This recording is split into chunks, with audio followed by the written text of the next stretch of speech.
Yarana, c'est Philippe de Pacific Venturi. Bienvenue dans ce nouvel épisode de Pacific Hoé, le podcast complémentaire à la newsletter T-Hoé qui t'aide à naviguer efficacement dans ce monde changé. Cette semaine, la newsletter analyse de plus près le concept de la gig economy, ce nouveau modèle très répandu dans le monde et qui pousse à revoir la nature des relations de travail. Pour en parler, je reçois aujourd'hui Cédric et Pierre Hugo, les cofondateurs de Foodies, la première entreprise à s'inspirer du modèle de la gig economy au Fénois. À suivre donc une conversation avec Cédric et Pierre Hugo. Cédric, Pierre Hugo, Yorana. Yorana. Yorana. Alors, est-ce que vous pouvez vous présenter pour nos auditeurs qui ne vous connaîtriez pas? Oui, bien sûr. Alors, moi, c'est Cédric. Je suis l'un des deux cofondateurs de Foodies. Voilà, je suis ostéopathe de départ et j'ai décidé de me lancer dans l'aventure entrepreneuriale il y a à peu près 2 ans avec Pierre Hugo, pour le coup, pour monter Foodies. Et donc, moi, c'est Pierre Hugo. Je suis arrivé sur le territoire il y a un peu plus de 2 ans. Et j'ai rencontré Cédric qui était en réflexion sur ce projet de Foodies. Et après plusieurs entretiens, on a décidé de s'associer et de lancer ensemble ce beau projet qui nous tenait à cœur.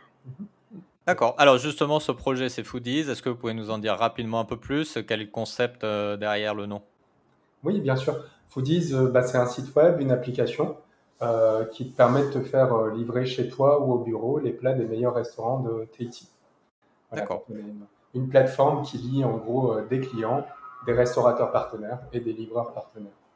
D'accord. Et donc, c'est bien là, j'allais dire, la spécificité, entre guillemets, de l'entreprise, c'est que vos livreurs ne sont pas des employés, comme une pizzeria qui a ses employés livreurs, mais vous avez, donc, comme tu dis, des partenaires. Donc, quel est le statut exactement? Eh bien, ce sont des patentés qui travaillent justement quand ils veulent. On a un système où on propose des créneaux de livraison et puis ils s'inscrivent justement ces créneaux lorsqu'ils peuvent les assurer. D'accord. Donc, en clair, vous êtes la première entreprise locale à avoir mis en place un système de ce qu'on appelle à l'échelle globale la gig economy. Et ça fait combien de temps que vous avez lancé ça? On l'a lancé à l'occasion du premier confinement, justement, en mars 2019, bien que c'était un D'accord. projet qui était en maturation depuis un an avant ça, déjà. D'accord. Et du coup, après, c'est quelques mois d'exercice dans ce secteur et dans cette approche un peu nouvelle de l'organisation de l'entreprise. Quel bilan vous en faites?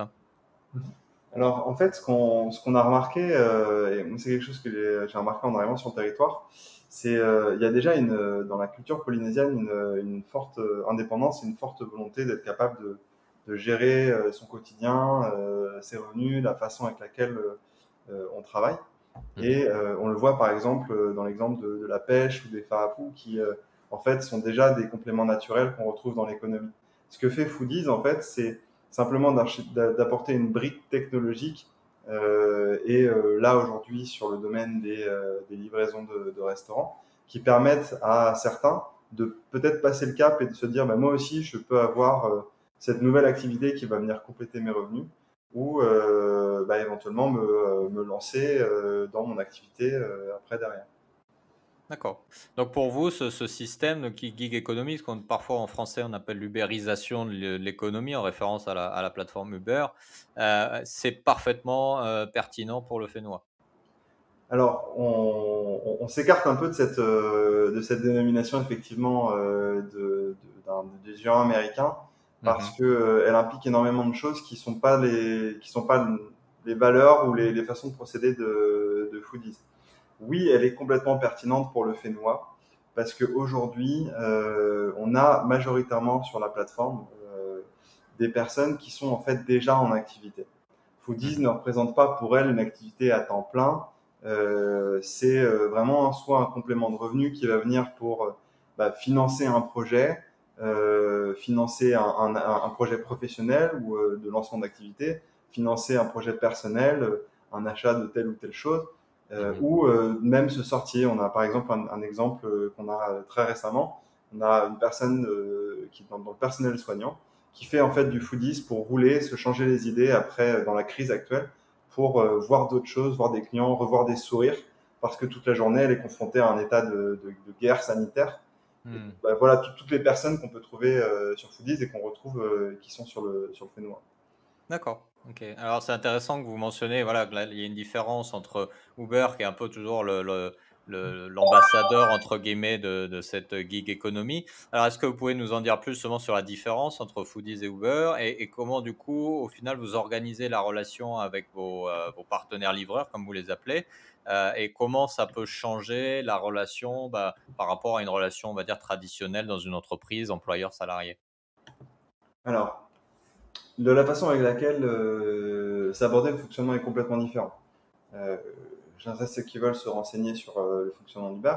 De notre côté, effectivement, comme le disait Cédric, ce sont des créneaux qui sont communiqués en avance. C'est-à-dire que comme on veut aider ces personnes à se développer, à développer leur activité, aussi à s'organiser elles-mêmes, tant sur le plan professionnel que personnel, les créneaux de livraison disponibles sont communiqués en avance, au moins une journée en avance. Donc on n'est pas du tout sur la même chose, on est sur des professionnels qui remplissent leur planning, qui choisissent quand ils souhaitent travailler, qui parfois vont justement prendre un temps pour eux. Je vais mettre une pause sur leur activité sur Foodies, etc. Et puis qu'on va retrouver quelques mois plus tard parce qu'ils viendront pour financer un autre projet ou parce qu'ils sont dans une autre transition professionnelle. Donc en termes de fonctionnement, ça c'est déjà une première chose. Et après, la deuxième chose, c'est que c'est dans l'approche, je pense, qu'on a avec cette communauté de livreurs. Et ça, c'est quelque chose qu'on a voulu bâtir avec Cédric. Ouais. Clairement, en gros, l'approche qu'on a, la relation qu'on a avec les livreurs, c'est vraiment on veut vraiment bâtir une communauté, on va dire. Une communauté où les livreurs, ils viennent justement sur la plateforme Foodies parce qu'ils y trouvent pleinement un intérêt, justement. On organise justement des événements fédérateurs assez fréquemment. On a par exemple un petit déj mensuel où on retrouve tous nos livreurs partenaires pour échanger un petit peu avec eux, voir comment ça se passe sur le terrain, et puis voir qu'est-ce que nous, on peut améliorer potentiellement pour que tout ça vive mieux. On essaie d'organiser, on voit qu'il y a aussi tout un bassin de talents au sein de nos partenaires, justement, et on essaie de voir, on sait qu'il y a un besoin au niveau de la vie de Foodies, et puis même en dehors. Et puis du coup, on sait qu'avec tout ce volume de livreurs, il y a sûrement des interconnexions qu'on peut faire, des mises en relation, qui font que du coup, ils peuvent s'entraider entre eux par cet intermédiaire. En fait, on leur permet de se rencontrer, de se connecter et de voir, comme disait Foodies, soit dans le cadre de l'activité de Foodies, soit même en dehors, est-ce qu'ils peuvent s'aider dans leur activité. Peut-être parfois, on en a certains qui même sont partis sur des lancements de projets ensemble, se sont rencontrés via Foodies, et puis derrière, ils développent aussi notre activité ensemble à côté, etc. Et nous, quand on est sollicité, on essaye de mettre d'ailleurs plus de choses comme ça en place, on essaye aussi de les apporter, de les aider, de les conseiller pour valoriser pas simplement des livraisons, mais l'ensemble des compétences qu'ils peuvent avoir et des choses qu'ils pourraient proposer, on va dire, dans le cadre de leur activité, quoi. D'accord. Donc, si je résume un peu le système, vous avez identifié un besoin et vous dites aux potentielles personnes intéressées, voilà, nous on a besoin de gens dans ces créneaux-là. Si vous êtes intéressé en plus de votre activité professionnelle, vous êtes les bienvenus et on a un partenariat clair et aux conditions définies dès le départ, quoi. Donc, les gens ne dépendent pas de vous, entre guillemets, comme effectivement ça peut être le cas dans d'autres systèmes où il faut courir parce que c'est à qui fera le plus de chiffres, quoi. C'est un petit peu ça, oui. C'est pour ça qu'on propose des créneaux justement avec des places définies, parce qu'on évalue vraiment la demande au mieux et on sait à peu près combien de personnes on a besoin pour tel ou tel créneau, histoire que du coup, il y ait une balance entre le besoin en livraison pour avoir des délais qui sont bons. Et du coup, l'enjeu surtout, parce qu'on pourrait très bien ouvrir les vannes sur les modèles classiques qu'on retrouverait, on pourrait ouvrir les vannes et dire, de toute façon, plus il y a de livreurs, mieux c'est. Mais nous, l'enjeu qu'on a derrière, c'est qu'on veut que il y ait cet équilibre pour que les livreurs qui effectivement sont disponibles, viennent livrer, ils soient occupés, ils gagnent un chiffre d'affaires qui soit en cohérence avec le temps qu'ils ont passé dans cette disponibilité pour Foodies et non pas justement regarder la montre et s'ennuyer ou se dire mais en fait au final je suis là pour rien, quoi. Donc Ouais. c'est important et c'est ça qu'ils attendent de nous, d'un côté de pouvoir proposer ces créneaux, mais de l'autre côté d'être un peu de faire le maximum pour que cet équilibre soit respecté. Pour... D'accord. Est-ce que ce système que vous avez mis en place, c'est en observant justement un peu les travers ou les dérives qu'on peut observer dans ce monde de la gig economy, mais qui reste un monde aussi très divers en termes de modèles, et vous êtes dit, ben voilà, on a vu les problèmes que les autres ont connus, et on veut éviter de répliquer ce genre de choses. C'est plus en termes de valeurs, en fait, c'est plus les valeurs que l'on partage justement avec Pierre Hugo, qui nous ont poussé à prendre telle ou telle décision et à opter pour ce mode de fonctionnement, justement. Tout à fait. D'accord. Comme tu le disais, la gig economy est très très large. C'est pour ça que c'est bien de ne pas la réduire à un simple modèle proposé par certaines sociétés de la Silicon Valley. Il y a plein d'autres modèles. Il y a des modèles qui justement sont vraiment là pour être des accélérateurs de rencontres entre les talents et les besoins, les talents de personnes et les besoins de clients. Et effectivement, on a fait notre shopping, on a un peu regardé ce qui se faisait. On a imaginé aussi, nous, qu'est-ce qui pourrait coller au Fénois, hein, parce que tous les modèles qui existent ne sont pas forcément applicables aussi au Fénois. Et c'est celui qu'on a trouvé, qu'on propose et qu'on rechallenge régulièrement avec les partenaires livreurs, parce que pour nous, c'est important qu'ils aient une part de décision. C'est même primordial qu'ils aient une part de décision sur tout le cadre qui définit le partenariat. Que ça soit sur la tarification, que ça soit sur le mode de fonctionnement, que ça soit sur même le déroulement de livraison ou autre. Par exemple, aujourd'hui, on a pris la décision lourde, parce que ça représentait une part non négligeable des livraisons qu'on pouvait effectuer. Et on a pris la décision de ne plus prendre d'espèces au moins pendant ce confinement. Parce que nous, à notre échelle, Foodies, s'est posé la question avec Cédric, qu'est-ce qu'on peut faire? Et on se pose, c'est une question qu'on se pose tous les jours en tant qu'entrepreneur et en tant que en 2021. Je pense que l'entreprise aussi a une part sociétale à jouer. Et nous, on se dit, tant pis, c'est une part de clients qu'on ne pourra pas servir. On va chercher d'autres solutions pour semi-digitaliser cette part d'espèces. Mais en attendant, on ne va pas mettre en danger notamment les livreurs qui sont sur le terrain, et on va arrêter ces espèces. Et ça, c'était quelque chose aussi une décision qu'on a prise en concertation avec eux, suite aussi à leur remontée, à leurs craintes, et qui a été clairement validée par toute la communauté des livreurs. Ça, pour le coup. D'accord. Donc, ouais, un point que finalement je vois assez différent de ce qu'on peut observer ailleurs, c'est que la relation est vraiment, j'allais dire, plus équitable, dans le sens où vous voyez vraiment vos livreurs comme des gens avec qui vous travaillez, comme des prestataires quasiment, j'allais dire, et non pas comme une façon de dire, c'est comme des employés, mais avec les avantages de les avoir en prestataire, c'est-à-dire qu'on ne paye pas les charges et tout ça, etc. Ah, pas du tout. C'est pas du tout effectivement le cas que tu disais. Ouais, c'est vraiment et justement, c'est pour ça qu'on parle de partenaire plus que de prestataire, parce que même encore dans cette notion de prestataire, il y a un écart pour nous de donneur d'ordre. Et nous, en fait, on se voit plus avoir un rôle d'agenceur, de facilitateur, que vraiment de donneur d'ordre. On essaye de mille et une façons possibles de voir comment est-ce qu'on peut améliorer, et on a besoin justement des retours des partenaires livreurs pour ça, quoi.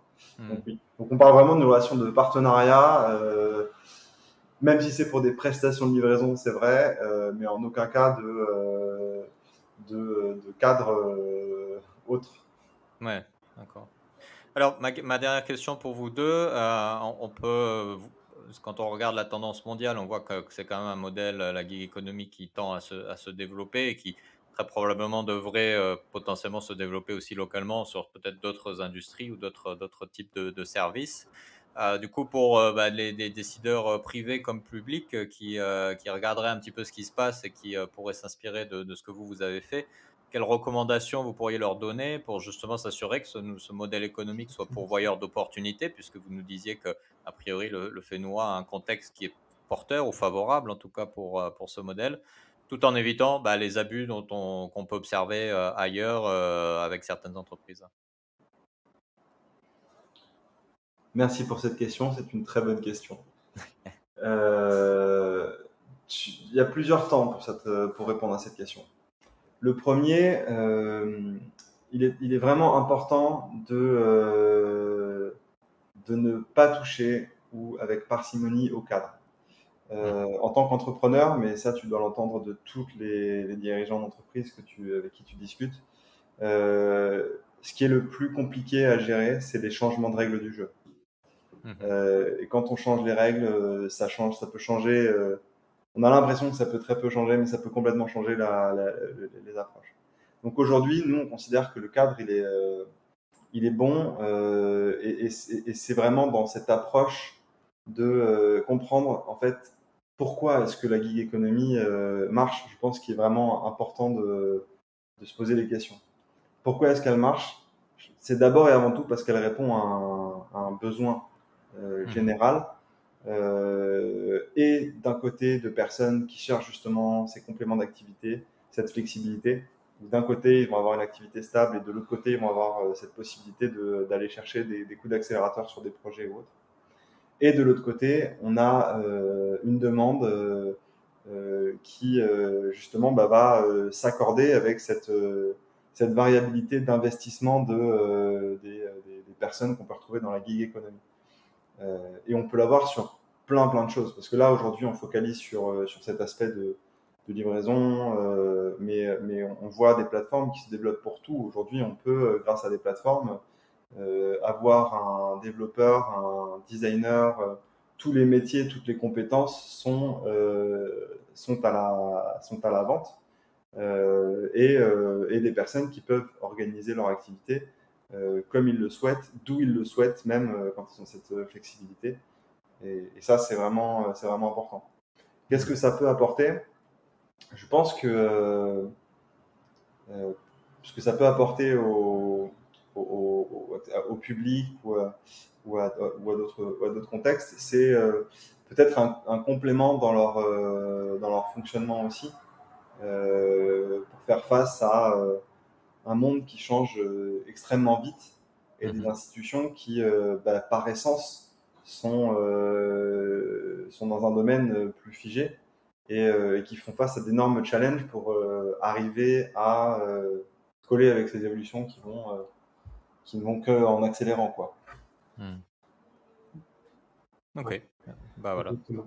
Après, ce qu'on voit aussi au niveau des différents partenaires avec lesquels on traite, c'est qu'il y a beaucoup d'esprit d'initiative. Il y a beaucoup d'idées, mais des fois, il n'y a pas forcément de cadre. Et ce qu'on voit justement, c'est que peut-être un accompagnement un petit peu plus large au niveau de la gestion, par exemple, d'une nouvelle activité ou autre, ça peut être quelque chose qui peut clairement aider pas mal de monde, je pense, en particulier localement également. Le rôle des institutions, je rejoins complètement Cédric, le rôle des institutions, il est complètement bouleversé. On attend aujourd'hui, en tant que citoyen, en tant que homme, femme, entrepreneur ou salarié, ou les deux, on est pluriel aujourd'hui, on n'est pas dans une seule case. Et on attend des institutions qu'effectivement elles arrivent à s'adapter à ces différentes cases. C'est quelque chose de très complexe, avec des très beaux enjeux. Et notamment, une des réponses, c'est toujours les mêmes. C'est de la formation, c'est de l'accompagnement, c'est de permettre à des personnes qui justement sont dans cette activité, et c'est ce que nous on essaye de faire à notre échelle, de leur faire prendre conscience de la différence entre un chiffre d'affaires et un revenu, de la maîtrise des charges, de la capacité à prévoir des coûts futurs, de tout ça, quoi. C'est tout cet accompagnement que nous on essaye de faire à notre échelle, et sur lequel on essaye d'appuyer un peu plus pour les accompagner, et qui, je pense, va être intéressant et un gros enjeu pour les institutions qui accompagnent aussi ces nouveaux acteurs de la gig, quoi. Effectivement, et on peut rajouter que compte tenu justement de cette diversité de cadres et de situations, et aussi le rôle des entreprises, compte tenu de leurs valeurs, comme vous disiez, de savoir à quel moment placer la limite pour éviter d'abuser parfois de certaines facilités ou de certains systèmes. Et ça joue beaucoup aussi dans la façon dont ces nouveaux modèles peuvent être pourvoyeurs d'opportunités plus que d'abus ou de dérives. C'est quelque chose c'est un sujet qui est toujours effectivement épineux. Où est-ce que s'arrête le cadre et où commence l'éthique? Effectivement. Je pense que c'est en montrant l'exemple, enfin, c'est notre croyance avec Cédric, en montrant l'exemple que des modèles éthiques, équitables sont possibles. C'est donner en fait la puissance et la force à ces personnes qui se retrouvent partenaires de différents réseaux, de croire qu'il est possible d'avoir d'autres modèles. Parce qu'en fait, ce que disent des termes réducteurs, effectivement, c'est pas contre toi, mais c'est vrai que ce terme est dur pour nous, parce que ce terme qui est réducteur d'ubérisation, je vais le dire, je l'ai dit, voilà. Mais ce terme qu'on trouve vraiment réducteur, en fait, il réduit les gens et il les écrase et il les force à voir dans la gig économie quelque chose d'extrêmement large avec un nombre de possibilités infinies et qui peut vraiment révolutionner le monde de demain. Il les force à les croire en un modèle où en fait c'est une seule voie, une seule issue et une seule façon de faire les choses. Alors qu'à l'inverse, la gig economy, qu'est-ce que ça dit? C'est qu'on replace dans les mains des personnes qui apportent le service la liberté potentiellement la liberté de voir comment elles souhaitent l'apporter, comment elles souhaitent s'organiser autour de services, de rejoindre des entreprises qui partagent telle ou telle valeur dans le réseau, tour à tour, de les challenger, etc. Et je pense qu'on n'est pas les seuls, ça c'est certain, heureusement, mais en montrant, en essayant de montrer l'exemple, de se tenir à des valeurs, à une éthique dans ces modèles-là, ça peut apporter une différence. Okay. Super appel à l'engagement pour toutes les entreprises et on terminera sur cette belle note positive. Merci à tous les deux pour vos éclaircissements sur ce thème très intéressant et a priori d'avenir pour le Fénois. Merci à toi. Merci Philippe et merci aux auditeurs. Comme le mentionnent très justement Cédric et Pierre-Hugo, et comme nous l'analysons dans la newsletter du jour, la gig economy n'est en soi ni bonne ni mauvaise. Si elle peut mener à des extrêmes néfastes pour les travailleurs, portant vers ce que l'on peut appeler ubérisation, elle peut malgré tout présenter des opportunités claires pour certaines et certains d'entre nous, notamment aux Fénois. Du coup, peut-être nous suffit-il de ne pas ubériser notre économie, mais de prendre les leçons de ce nouveau modèle pour donner une flexibilité très utile en ces temps d'incertitude et de difficultés économiques, pour garantir le maximum d'opportunités pour tout le monde dans des conditions décentes et humaines. N'hésite pas à partager cet épisode avec ton entourage et à le noter ou le commenter sur ta plateforme de podcast préférée. Tu peux retrouver la newsletter d'aujourd'hui sur nos réseaux sociaux ou sur notre site internet, où tu peux également t'y inscrire gratuitement pour recevoir dans ta boîte tous les prochains numéros. Tu peux découvrir également tous nos podcasts et nos services sur notre site internet www.pacificventuri.com. À la semaine prochaine pour un nouvel épisode, un nouveau thème. Prends bien soin de toi, Nana.